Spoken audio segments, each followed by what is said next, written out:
Hey everyone, this is Michael again, and welcome to the Smackdown and AEW Rampage review. Smackdown tonight was from the Legacy Arena in Birmingham, Alabama, while Rampage was taped from the Hertz Arena in Fort Meyers, Florida. In Smackdown tonight, this show was terrible. This show was god-awful. But what would we get on Smackdown tonight? We had Sheamus and Ridge Holland versus Kofi Kingston and Big E. How many times have we seen this? And we had a main roster call-up from NXT, which... wait until you hear what I gotta say about this certain superstar coming up to the main roster from NXT. This superstar is... once again, WWE changing a superstar's name for no reason.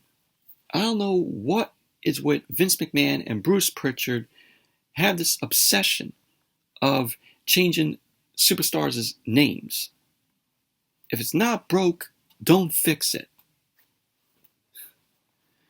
And with them changing certain superstars' names all the time, they have an obsession of that. 100% of the time, or 90% of the time, they're not going to get over.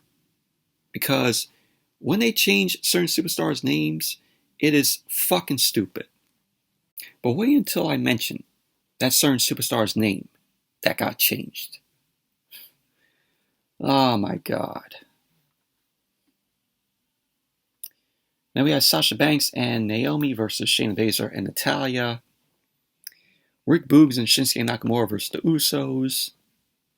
And in the main event, the Intercontinental Championship was on the line where Ricochet defended the title against Sami Zayn. So Sami Zayn gets his rematch for the Intercontinental Championship. But overall, SmackDown was a god-awful show. Terrible. But anyways, let's jump right into the review. SmackDown opened up tonight with the WWE Champion, Brock Lesnar. Brock Lesnar came out, he was wearing his cowboy hat, and of course, always gotta think of this song whenever Lesnar comes out wearing the cowboy hat. Like a rhinestone cowboy. There you go. That should be Brock Lesnar's new theme song whenever he comes out. But Lesnar looked like he was in the mood to fight, and he ended up coming down to the ring. Lesnar got on the mic. He ended up calling the tribal chief, Roman Reigns, to come out. Lesnar ended up saying that Reigns has changed the rules, and that he changed the game.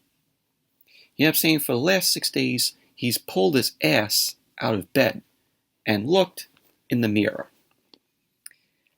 So he ended up telling Reigns to get a good look at it because Lesnar was showing us the shinner near his eye. So Lesnar ended up saying, you don't draw first blood on him and live to tell about it. So he ended up saying that Reigns has changed the rules. So Lesnar ended up saying that he's here for blood and he doesn't care about WrestleMania contracts. He then ended up throwing the WWE Championship. He ended up saying he doesn't care about titles in WWE. So Lesnar tossed the cowboy hat, he tossed the jacket, tossed the WWE Championship. And he was just screaming for Roman to come out, saying that he has screwed up and that he wants Reigns' blood. Blood for blood. So of course Brock Lesnar didn't get the tribal chief. He got Paul Heyman.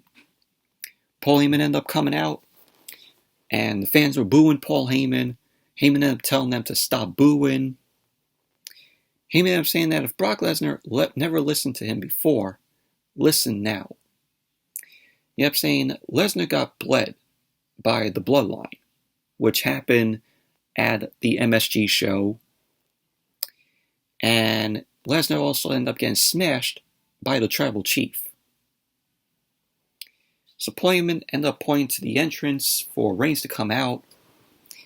And he ended up saying that Reigns is not here this evening. So the fans end up booing. Lesnar ended up pacing around the ring. Paul Heyman started talking about how he knows Brock Lesnar so well. Brock Lesnar ended up telling Heyman to shut up. And Lesnar ended up saying to Paul Heyman that if what is coming out of his fat jaws is true, then who's going to protect you? So Paul Heyman looked worried. Lesnar ended up dropping the mic. He got out of the ring. He rushed to the stage as Paul Heyman ended up running away to the back. So he had a camera backstage. Paul Heyman was still running from Brock Lesnar. Paul Heyman was screaming for security to stop Brock Lesnar.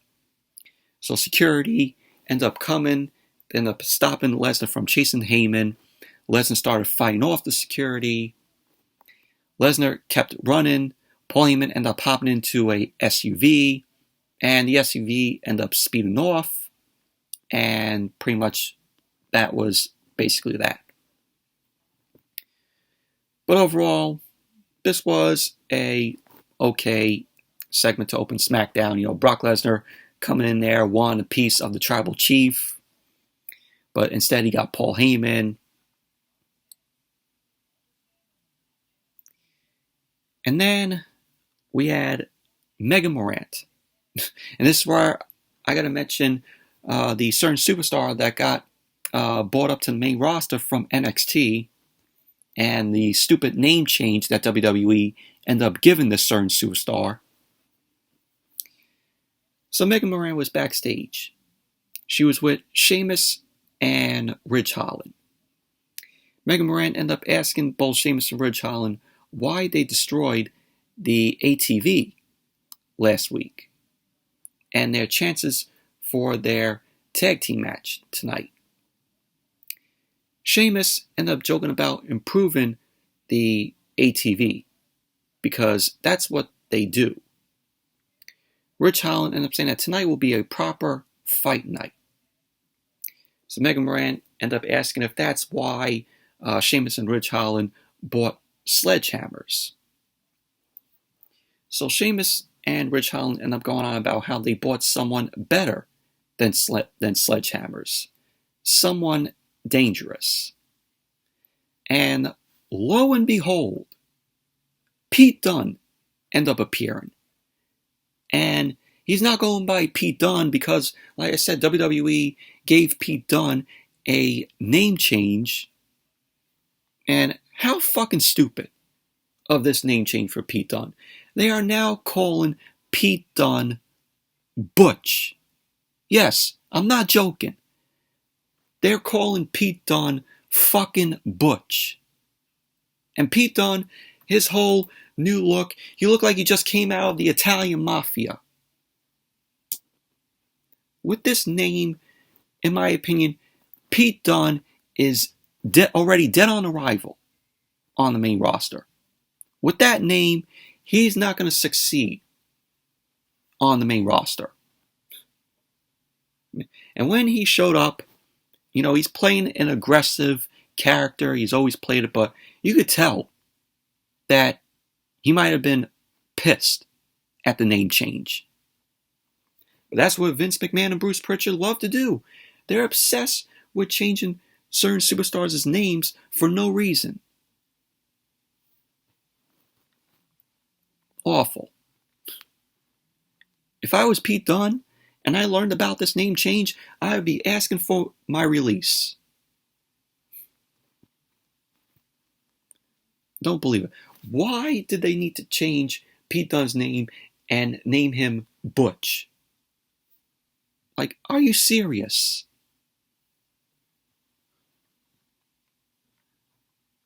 So then we had Sheamus and Ridge Holland versus Big E and Kofi Kingston. You know, how many times have we seen this? The match was fine, in my opinion. Yeah, Kofi Kingston and Big E ended up coming out first.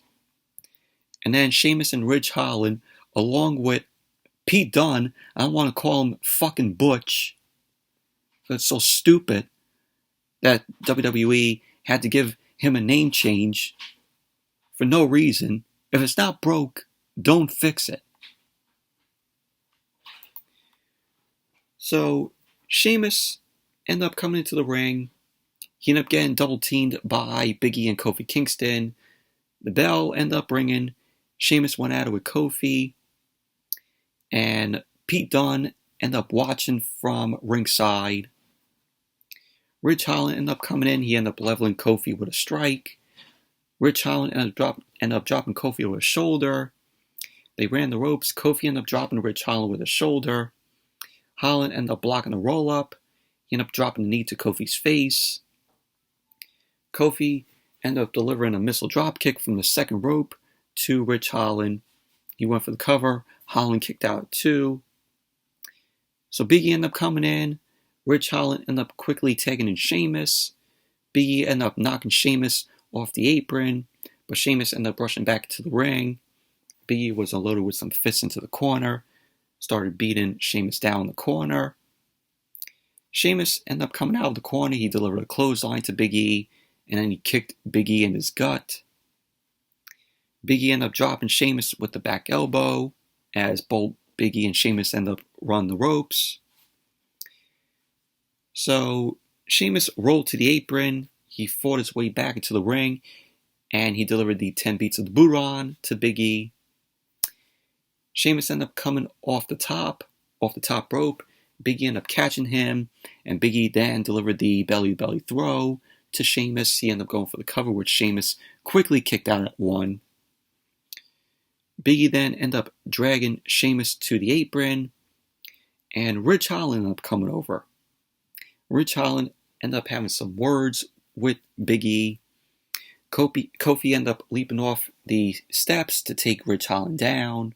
Big E was going for a splash on the edge of the apron to Sheamus. Sheamus ended up moving out of the way. Big E ended up landing hard on the edge of the apron. Sheamus went back out and ended up dropping Big E with a jumping knee strike. And yeah, later on in the match where Big E ended up sending Ridge Holland to the floor, but he ended up hanging on to the apron.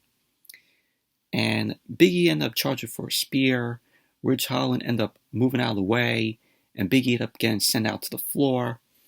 And Ridge Holland ended up doing a throw, and Big E ended up landing on his head. This was out on the floor.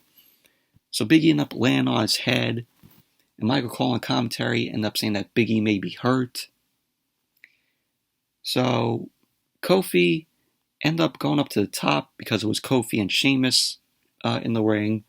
Kofi ended up going up to the top, and Pete Dunne got on the apron and distracted him, which allowed Sheamus to deliver the Brogue Kick to Kofi off the top. So Sheamus ended up going for the cover, and there you go. Sheamus and Ridge Holland ended up winning the match. Post-match, medics ended up tending to Big E at ringside, and Pete Dunne ended up coming into the ring, started mounting on Kofi, and pretty much that was basically that. But the bump that Big E took on the floor from Ridge Holland when he threw Big E, and Big E ended up landing on his head, looked very brutal. Big E ended up posting a video on his social media, and he stated that he has a broken neck after that spot from Ridge Holland on the floor, where Big E landed on his head. But prayers to Big E, he will be okay. But that was a brutal spot of him landing on his head. But overall, the match was fine. So then we had a video package of the hype for Kevin Owens and Stone Cold Steve Austin at WrestleMania to hype the KO show segment at WrestleMania. And it included Austin's response to Kevin Owens, which, of course, Austin is going to appear on the KO show with Kevin Owens at WrestleMania, obviously. So we saw that. And then we had Kayla Braxton. Kayla Braxton was backstage with Sami Zayn. Sami Zayn ended up telling Kayla Braxton he's not happy with how she introduced him as a former Intercontinental Champion. He kept saying that he has a lot on his mind tonight. So Kayla Braxton ended up showing the video that was posted earlier today of Johnny Knoxville, and Johnny Knoxville ended up flying Sami Zayn's phone number over Los Angeles on the back of a plane. And of course, it's Johnny Knoxville's birthday, so happy birthday to Johnny Knoxville. So Johnny Knoxville did that. He posted it all on his social media because Sami Zayn ended up getting Johnny Knoxville's number last week. So this week, Johnny Knoxville posted, Sami Zayn's phone number, and on Sami Zayn's social media, a lot of people were texting and calling him. It was funny. But Sami Zayn ended up asking how he's prepared for his rematch for the Intercontinental Championship when that just happened, with Johnny Knoxville posting his number. So Sami Zayn ended up saying that he hasn't had time to prepare because he's received thousands of messages and phone calls. He ended up saying that his phone has been blowing up all day, and he's done zero preparation going into the rematch for the Intercontinental Championship. Sami then went on to say that he's not worried because he's learned that he can overcome what is thrown at him, just like management conspired against him, and that he still won his Intercontinental Championship back. So Sami Zayn ended up saying that Ricochet isn't that good, and he's not worried for tonight because Johnny Knoxville isn't here, and that he will win his Intercontinental Championship back. Sami Zayn ended up saying that Johnny Knoxville wants him so bad at WrestleMania. Well, he's going to get Sami Zayn, the Intercontinental Champion, instead. So that was what Sami Zayn had to say, but it was very funny, Johnny Knoxville earlier today, flying Sami Zayn's phone number over LA. Sami Zayn's phone was blowing up with all those messages and phone calls.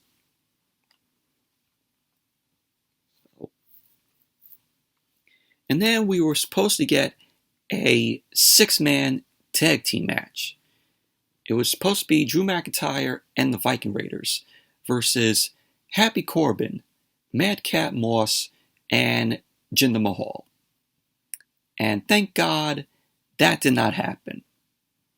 If this match happened, it would have been fucking awful. So, Drew McIntyre ended up coming out. He had his sword Angela in hand. And we had a promo after that for WWE 2K22, which I did pick up today. So, got the game right here for the Xbox One with Rey Mysterio on the cover, of course. And, seeing some gameplay of this, and the graphics look very good. Look like 2K learned from their mistakes after the disaster that was 2K20. The MyGM mode is back, which is awesome. You can assemble your own faction.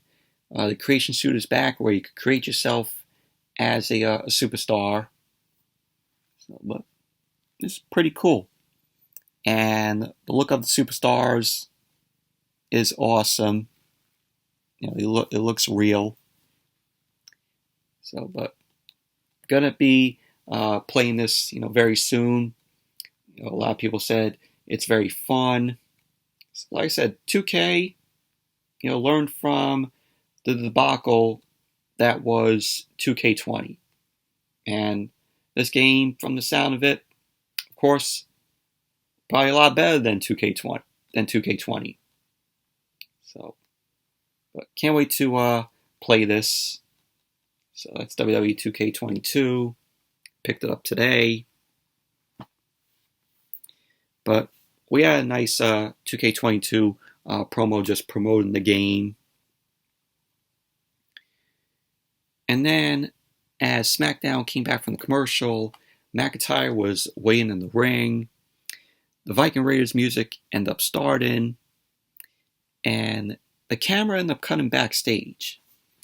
And we saw Jinder Mahal, Shanky, Moss, and Corbin being up on the Viking Raiders, Eric and Ivar. So McIntyre was, in the ring. He was watching from the screen at what was going on. McIntyre ended up getting out of the ring, and Moss, Jinder Mahal, and Shanky ended up coming out. So we had McIntyre end up taking out Jinder Mahal and Shanky, and he ended up throwing Moss, and Moss ended up hitting the ramp. Corbin was there also, so McIntyre ended up turning around to see Corbin staring at him. Corbin ended up taking his hat off, and Jinder Mahal ended up grabbing McIntyre's leg, and that led to Corbin, Moss, Jinder, and Shanky being down on McIntyre. They ended up sending him into the ring post, and then they brought him into the ring. Moss was laughing the ha ha ha ha ha. Awful. And then Corbin ended up grabbing McIntyre by his face, and Corbin was mocking McIntyre as he was ready to go for the Claymore, because Corbin was going 3, 2, and then McIntyre ended up hitting the Glasgow kiss, headbutt. McIntyre was looking ready to attack Corbin. Corbin ended up retreating out of the ring. McIntyre ended up launching Moss and Jinder out of the ring. And then he took out Shanky with a Michinoku driver. So McIntyre ended up doing a kip up, and he grabbed Angela the sword. McIntyre was staring at Corbin. He ended up pointing at the WrestleMania sign, and that was that. But thank God we didn't get this match. But we're getting, of course, McIntyre and Corbin at WrestleMania. That does not scream WrestleMania worthy match. That is something that you would see on SmackDown. And I got some news on WrestleMania here. This is coming from Ringside News. So apparently WWE is planning to announce a ton of WrestleMania matches. And this is courtesy of WrestleVotes, but I'm reading this off of Ringside News. It says that WWE is still planning on adding 7 more matches on top of its 9 confirmed matches. With 9 matches official for WrestleMania so far, not including the Kevin Owens and Austin KO show segment, sources states to expect up to 7 more matches to be announced.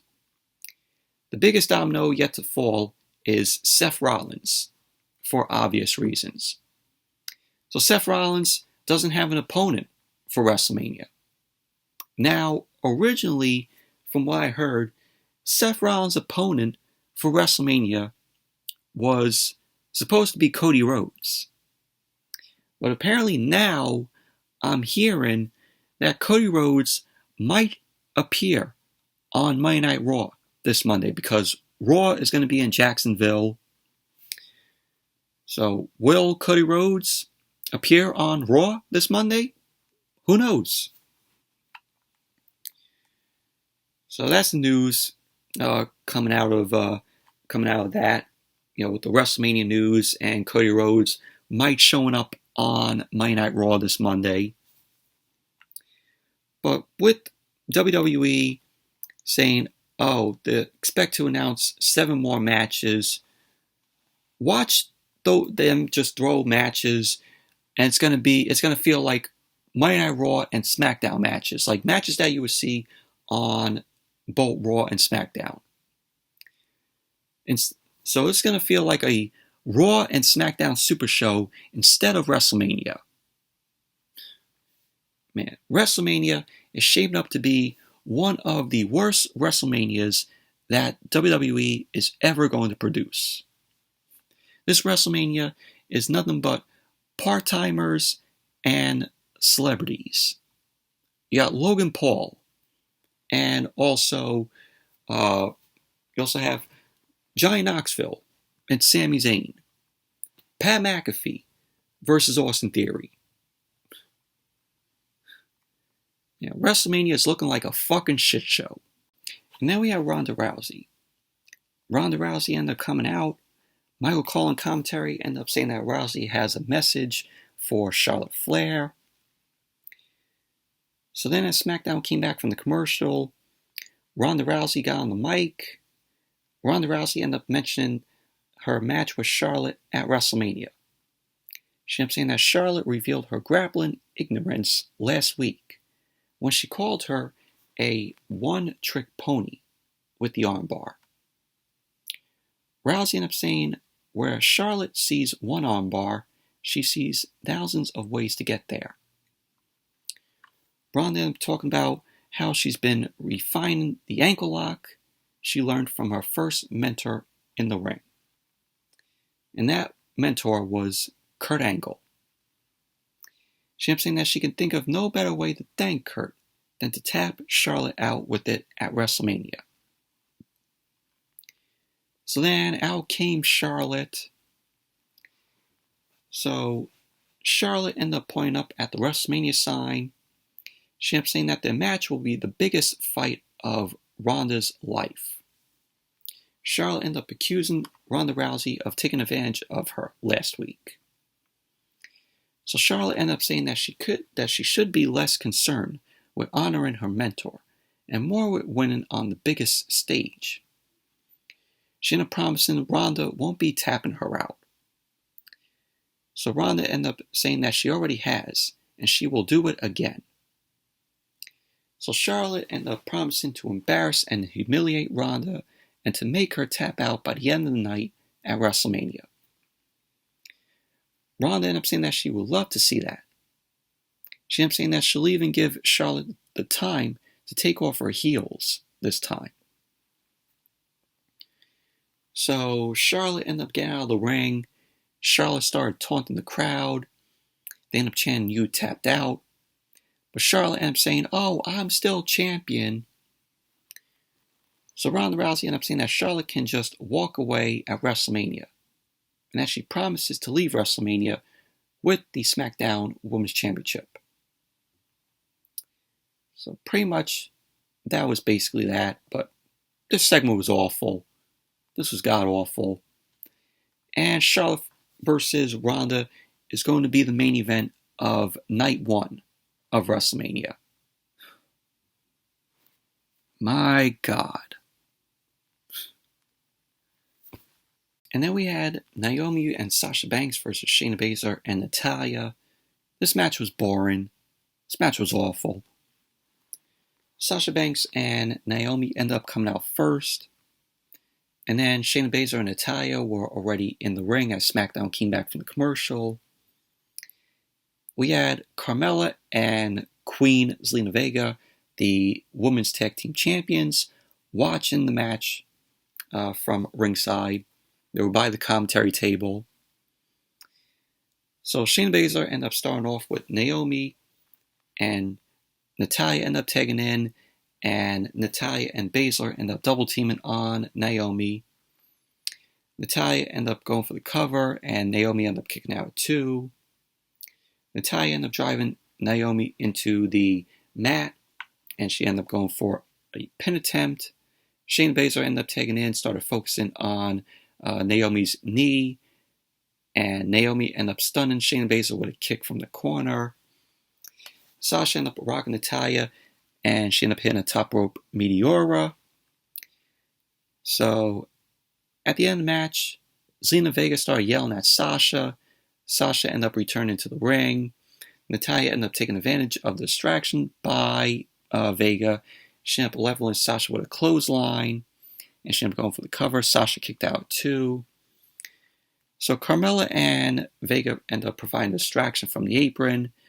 It allowed Sasha to go for the pin on Natalya. So there you go. Sasha Banks and Naomi ended up winning the match.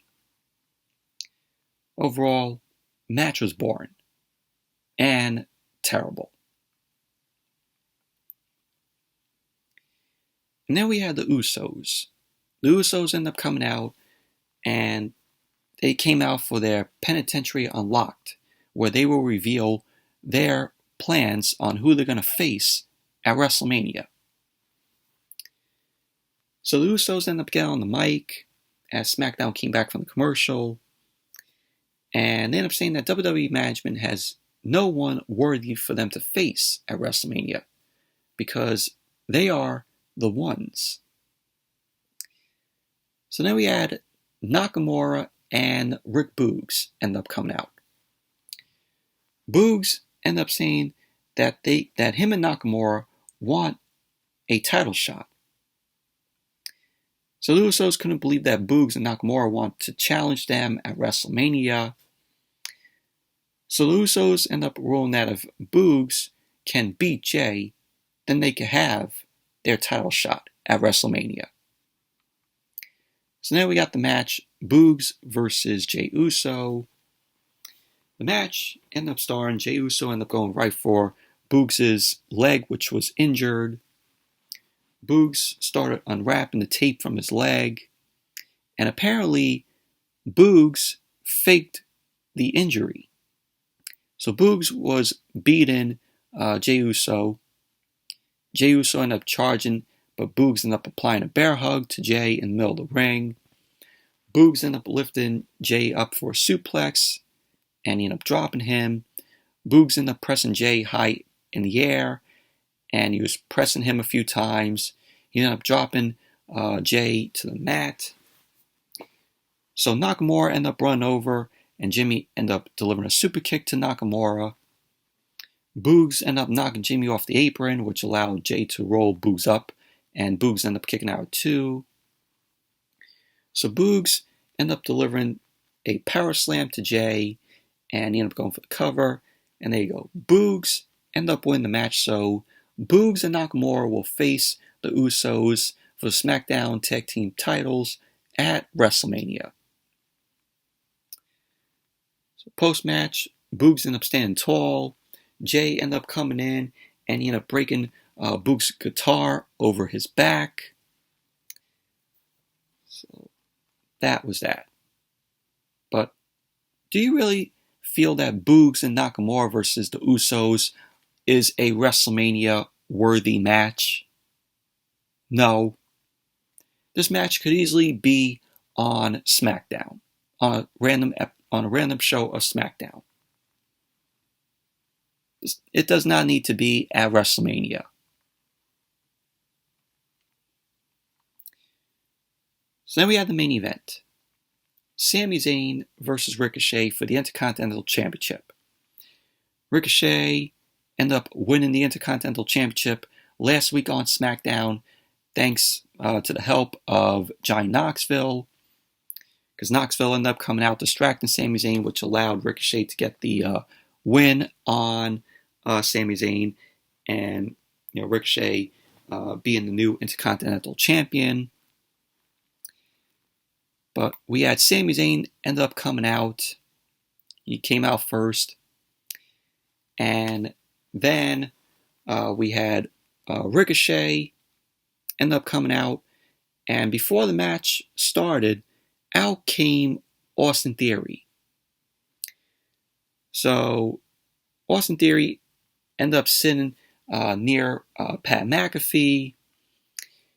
Theory ended up getting up from his chair. He ended up standing on the other side of the commentary table, and he was having some words with Pat McAfee. Theory ended up slapping McAfee. So McAfee ended up attacking Austin Theory. He leapt over the table. He ended up taking Austin Theory down. McAfee ended up destroying Theory at ringside. Michael Cole was pleading with Pat McAfee to stop. He's like, oh, save this for WrestleMania. So McAfee ended up tossing Theory over the commentary table, started mounting him with some punches. So Cole was telling Pat McAfee, oh, you're a pro. Do not let that punk get to you. So we had officials and security end up coming over to keep Austin Theory and Pat McAfee apart. So Austin Theory ended up heading to the back. Pat McAfee ended up following him. Security was warning McAfee not to go after Austin Theory. So Theory ended up trying to attack McAfee again, but security was holding him back. And that was that. So then as SmackDown came back from the commercial, the match ended up starting, which this was a good match between Sami Zayn and Ricochet. Rematch for the Intercontinental Championship. So Ricochet and Sami Zayn ended up going at it. Sami Zayn ended up kicking Ricochet in the gut. He started grounding Ricochet on the mat. Both guys ended up running the ropes. Ricochet ended up mounting some offense on Sami Zayn. Ricochet ended up chopping Sami Zayn, knocked him out of the ring. Sami Zayn ended up dropping Ricochet over the top rope. Zayn ended up catching Ricochet in a sit-down powerbomb, which Sami Zayn ended up going for the cover. Ricochet kicked out too. Sami Zayn then ended up slapping Ricochet while he was down. He ended up booting Ricochet around, started taunting him. Sami then delivered a clothesline to Ricochet. He ended up going for the cover, which Ricochet ended up kicking out too. So Sami Zayn started grounding Ricochet in a headlock. Ricochet ended up getting up. He started fighting back with some punches. He ended up delivering some chops to Sami Zayn and some kicks. He then did a Hurricanrana to Sami Zayn. Sami Zayn ended up dodging Ricochet in the corner. Ricochet ended up rocking Sami Zayn from the apron. He then springboarded in with the elbow to Sami Zayn.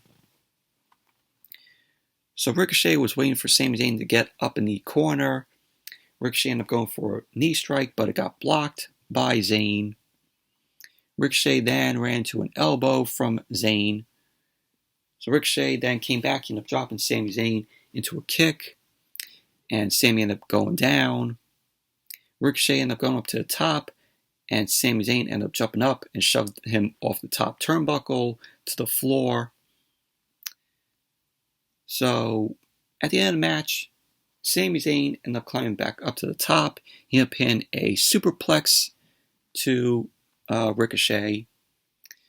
And Sami Zayn ended up going for the cover, and Ricochet ended up kicking out. Ricochet dodged a haluva kick, and he delivered the recoil to Sami Zayn. So Ricochet ended up dragging Sami Zayn to the corner. He ended up going back up to the top. And Ricochet then ended up nailing the 630 senton. And he went for the cover. And there you go. Ricochet ended up winning the match, retaining the Intercontinental Championship. Overall, this was a good match. Really enjoyed this match between Ricochet and Sami Zayn for the Intercontinental Championship. And then we went backstage. And we saw Ronda and Charlotte brawling in the parking area. So officials were trying to break them apart after they slammed into a car. So Ronda ended up kicking Charlotte away, and they kept going at it. Charlotte ended up knocking Ronda into the hood of the car, and she then punched one of the producers. Charlotte ended up slamming Ronda onto the hood of the car with a throw. So Charlotte ended up climbing up onto the hood of the car with Ronda. And Charlotte ended up applying the crossface, pulling back on Ronda's face. And so we had Charlotte end up dropping back with another submission on Ronda. Ronda then fell off the car. Charlotte ended up yelling at some officials. And she ended up striking one of the officials. It looked like to be Jamie Noble. So Ronda was down, and she was slowly trying to crawl and get back to her feet. And so the camera ended up focusing on Ronda, and Charlotte was just yelling at officials in the background. And that was how SmackDown went off the air tonight. Overall, SmackDown, god-awful show it was. Terrible.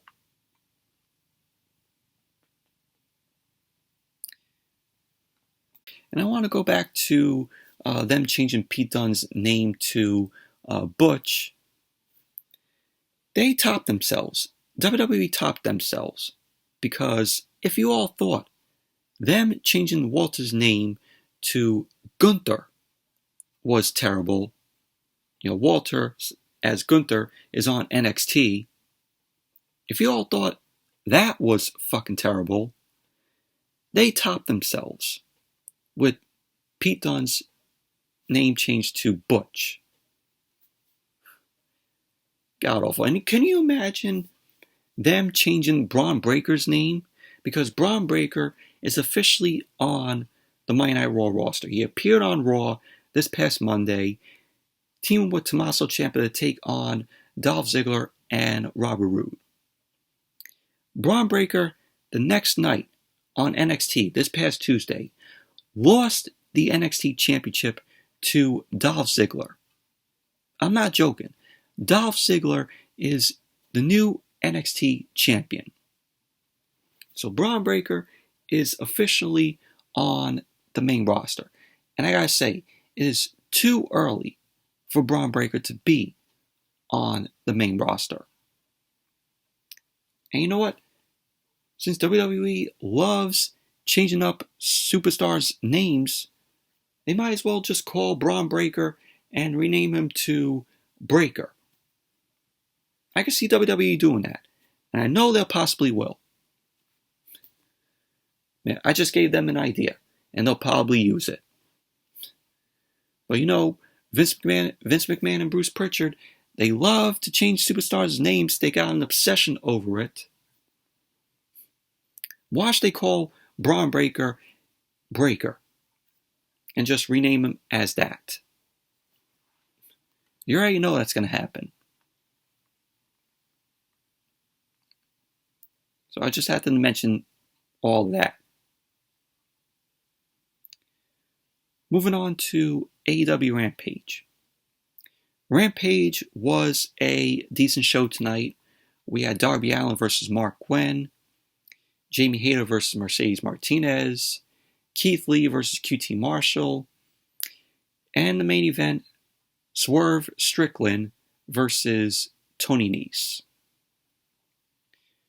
So, Rampage opened up tonight with Darby Allin versus Mark Quinn. And this was a good match. Really enjoyed this match. You had Mark Quinn dominating a little bit of the match. Isaiah Cassidy ended up distracting Darby Allin as Darby Allin was about to go for the coffin drop later on in the match. Sting, who was also out there, he ended up taking out Isaiah Cassidy. Mark Quinn ended up knocking Darby Allin off the top rope to the outside.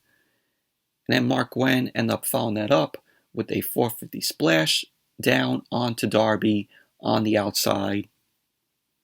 Gwen got back into the ring, and Darby Allin got back into the ring because Mark Quinn thought that he would win the match by count out if Darby didn't get back into the ring.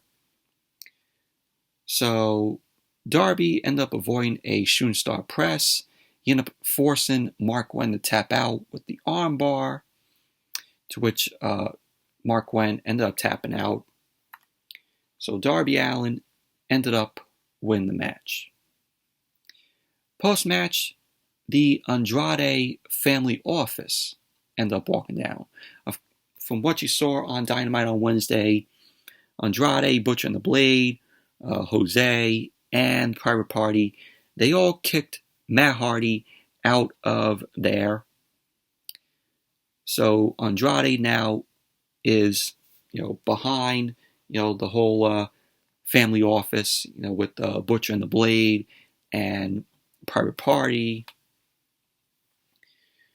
So we had the Hardy Boys, Matt Hardy and Jeff Hardy, end up coming out.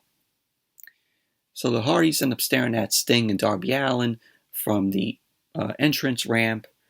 And just like they did on Wednesday on Dynamite, when Jeff Hardy ended up debuting, which that was a awesome moment there, where you had Jeff doing the swanton, and Jeff and Matt hugging, each other. Darby Allin had that shocked look on his face. So we could tell that we're going to be seeing the Hardys versus Sting and Darby Allin at some point. That will be a awesome match there, and I would love to see it. But really glad that Jeff Hardy is a part of the AEW roster. So we all knew that he was going to join AEW. But overall, Darby Allin versus Mark Quinn was an enjoyable match. It was a good match. So then we had a backstage promo with Men of the Year and Dan Lambert. Scorpio Sky, he won the TNT Championship Wednesday on Dynamite by defeating Sammy Guevara. Sammy Guevara looked legit hurt, in this match after he went through the table because he had officials come out. Tay Conti ended up coming out. But Scorpio Sky ended up getting the win on Wednesday. He is the new TNT champion. So Scorpio Sky ended up vowing to retain the TNT Championship and keep his undefeated streak intact by beating Wardlow next week. So we're going to be seeing that match next week. Scorpio Sky versus Wardlow for the TNT Championship. Wardlow, of course, he won the Face of the Revolution ladder match at Revolution. So you get a future shot at the TNT Championship. But Scorpio Sky is going to be retaining the title. I see MJF will be costing Wardlow the win. So Scorpio Sky will retain, and that will kick off the feud between MJF and Wardlow. So Scorpio Sky will be retaining. And then we had the House of Black. The House of Black was kind of promo. Probably they were kind of promo talking about Pac and Penta. So we had a House of Black promo, which was pretty good, with Malachi Black and Brody King and Buddy Matthews. And then we had Mercedes Martinez versus Jamie Hayter. Jamie Hayter ended up having Dr. Britt Baker, DMD, and Rebel out there. And this was your typical women's match. Jamie Hayter was in control. She was being down on Mercedes Martinez. Mercedes Martinez ended up nailing Jamie Hayter with some suplexes. Jamie Hayter ended up coming back with a backbreaker. And Hayter ended up clobbering Mercedes Martinez with a punch to the head. Mercedes Martinez ended up doing an overhead throw to Jamie Hayter. And you had Mercedes Martinez delivering a German suplex on the top rope onto Jamie Hayter. So the referee was distracted by Rebel and allowed the Doctor, Britt Baker, to get a cheap shot in on Mercedes Martinez. So because of that, Jamie Hayter ended up delivering a lariat to Mercedes Martinez, and she ended up going for the cover. And there you go. Jamie Hayter ended up winning the match. Post-match, we had Rebel, the Doctor, Britt Baker, and Jamie Hayter being down on Mercedes Martinez. And then Thunder Rosa came out. Thunder Rosa had a chair in hand. She ended up chasing off the Doctor, Britt Baker, Jamie Hayter, and Rebel. And of course you have Thunder Rosa getting her shot again at the Doctor, Britt Baker, for the AEW Women's World Championship this Wednesday on Dynamite at St. Patrick's Day Slam, and it's going to be inside of a steel cage. So that's going to be awesome. It's going to be in Thunder Rosa's hometown, San Antonio. So it's going to be an awesome match, and in my opinion, Thunder Rosa is going to be taking the AEW Women's World Championship off of Britt Baker. But overall, Jamie Hayter versus Mercedes Martinez, typical women's match. It was just meh. So then we had a Hikaru Shida. Hikaru Shida ended up cutting a promo on Serena Deeb. Hikaru Shida ended up saying that revenge has been the only thing on her mind for the last 2 months. So Shida ended up saying that she's going to cut Serena Deeb's head off. So that was what Hikaru Shida had to say.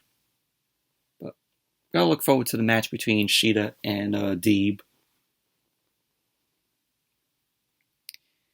And then we had Keith Lee versus QT Marshall. This was just a meh match here. I mean, Keith Lee, a lot of people are like, oh, Keith Lee, AEW, they're not handling Keith Lee right. He just came into the company. Give Keith Lee a chance. He just came in. And people are already saying, oh yeah, they're already messing up with Keith Lee. Just give it time. He just came. So you had Aaron Solo and Nick Comoroto out there. Keith Lee ended up tossing QT Marshall around the ring. Marshall ended up managing to fight back with a drop kick to Keith Lee. Keith Lee ended up winning the match. He ended up hitting, his finisher slam on QT Marshall. So there you go. Keith Lee ended up winning the match. Nothing big happened here. But post-match, Nick Comoroto and Aaron Solo, they tried to take out Keith Lee. Aaron Solo ended up jumping on Keith Lee's back. Keith Lee ended up just tossing Aaron Solo. And Nick Comoroto came into the ring. Nick Comoroto and Keith Lee had a stare down. You had just Keith Lee ended up taking out both of them. Ricky Starks and Powerhouse Will Hobbs ended up coming into the ring. Ricky Starks was on commentary. So Hobbs was able to land a spine buster on Keith Lee. And so just Starks and Hobbs just were being down on Keith Lee. And pretty much that was basically that. But overall, Keith Lee versus QT Marshall, very meh in my opinion. And then we had the main event. Swerve Strickland versus Tony Nese. This was a good match, very enjoyable. Swerve and Tony Nese have went at it before when they were in WWE, when they were part of 205 Live, which, now they're calling NXT Level Up, which is a stupid name, NXT Level Up. What do they level up in? But Swerve, he's very talented, really enjoy his in-ring work. He's very entertaining.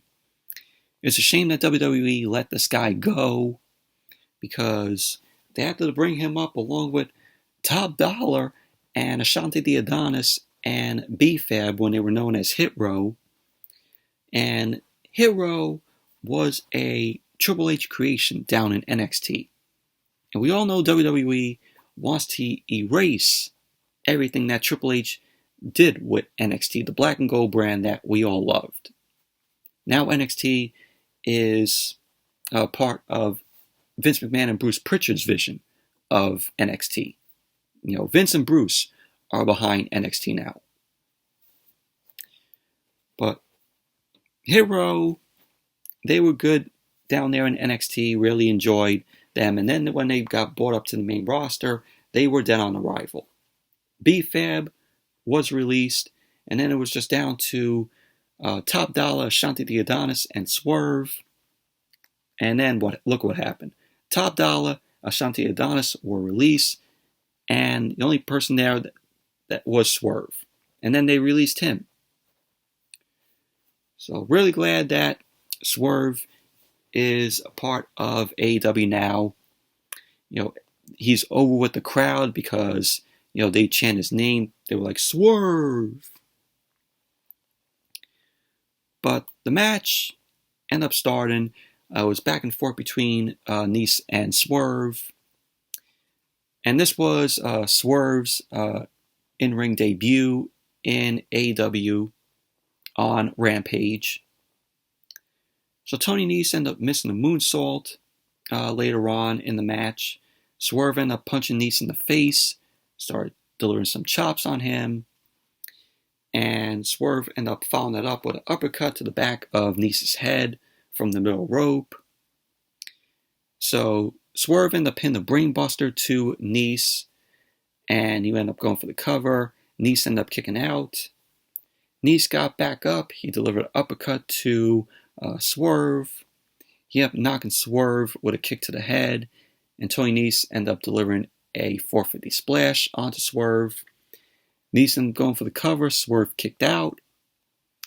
So because of that, Nese was frustrated, and it gave Swerve an opening in the match.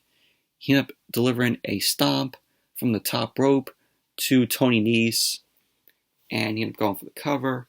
And there you go. Swerve ended up winning the match. His in-ring debut in AEW. So, but I see them giving Swerve a big push, hopefully, because this guy deserves, a push. The guy is that entertaining. So, but really enjoy Swerve. Always have. This match was very good. It was a good main event. And Rampage was a decent show tonight.